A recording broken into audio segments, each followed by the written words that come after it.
Ito yung resulta ng aking gupit, mga idol.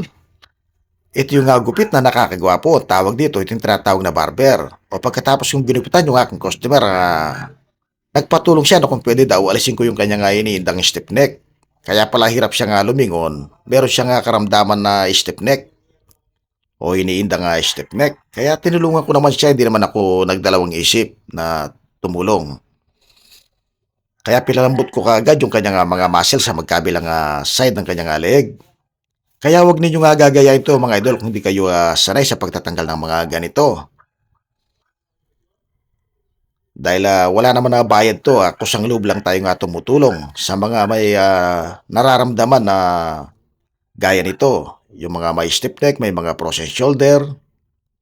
Ayan. Tinutulungan natin yan basta customer natin at humingi ng tulong. Hindi tayo nagdadalawang isip na tumulong. O dahil hindi lang tayo ay isang barbero, nakakaintindi rin tayo sa mga herbal. Kaya yung may mga karamdaman na basta kaya natin, tumutulong tayo. Lalo na yung mga may sugar, yung matatas na sugar, yung may mga kolesterol, yung may mga bato sa bato. Yan, marami tayong alam na mga herbal na pwede nga makatulong sa kanila. At marunong din tayo nga magluto, yung mga cooking tutorial natin.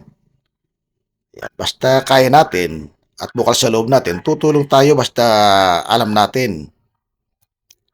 Yan ang ating gawain sa araw-araw, yung panggugupit at tumulong sa mga taong may nararamdaman. Follow and share.